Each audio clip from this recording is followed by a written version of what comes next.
हमारे यहाँ छठ पर्व को महापर्व कहा जाता है। चूंकि मैं बिहार से हूँ तो मेरे बाकी के दोस्त जब दिवाली पर छुट्टी पे घर जाते हैं, वहीं मैं छठ पर घर जाता हूँ। तो मुझसे अक्सर ये सवाल पूछा जाता है कि यार एक बात बताओ, बिहार में ही सबसे ज्यादा छठ मनाने का प्रचलन क्यों है। तो चलिए सबसे पहले छठ पर्व क्यों मनाया जाता है ये तो मैं बताऊंगा ही, लेकिन उससे पहले मैं आपको ये बता देता हूँ कि छठ पर्व आज के समय में सिर्फ बिहार में ही नहीं बल्कि यूपी, दिल्ली, मुंबई व अन्य मेट्रो सिटीज के साथ साथ अमेरिका के कुछ जगहों पर भी छठ का पर्व मनाया जाता है। धार्मिक मान्यता के अनुसार माता सीता ने सबसे पहला छठ पूजन बिहार के मुंगेर गंगा तट पर संपन्न किया था, जिसके बाद महापर्व छठ की शुरुआत हुई थी। छठ को बिहार का महापर्व माना जाता है। ये पर्व बिहार के साथ देश के अन्य राज्य और विदेशों में भी बड़े धूमधाम से मनाया जाता है। मुंगेर में छठ पर्व का विशेष महत्व है। छठ पर्व से जुड़ी कई बहुत सारी कहानियां हैं। धार्मिक मान्यता के अनुसार माता सीता ने सर्वप्रथम छठ पूजन बिहार के मुंगेर में गंगा तट पर संपन्न किया था, जब भगवान राम के साथ वनवास से वापस आई थी। इसके बाद से लोक आस्था के महापर्व की शुरुआत हुई। प्रमाण स्वरूप आज भी माता सीता के चरण चिन्ह वहाँ पर मौजूद हैं,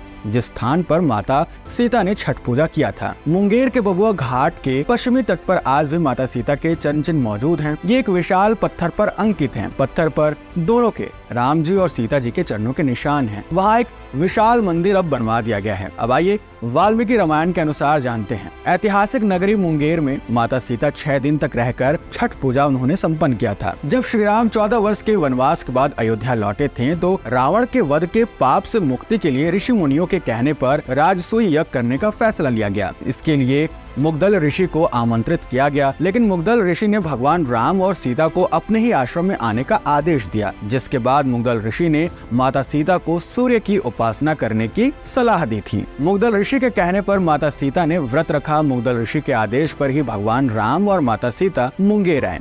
यहाँ पर ऋषि के आदेश पर माता सीता ने कार्तिक की षष्ठी तिथि पर भगवान सूर्य की उपासना की। मुंगेर के बबुआ गंगा घाट के पश्चिमी तट पर संपन्न हुआ था। जिस जगह माता सीता ने व्रत की वहाँ एक चरण के निशान आज भी मौजूद हैं। इसके अलावा शिलापट पर सूप, डाल, लोटा के निशान हैं। वैसे बिहार में ही सबसे ज्यादा छठ पर्व मनाने के और भी कारण हैं, जिनमें से ये मुख्य माना जाता है। अगर आप भी जानना चाहते हैं तो बताइएगा जरूर।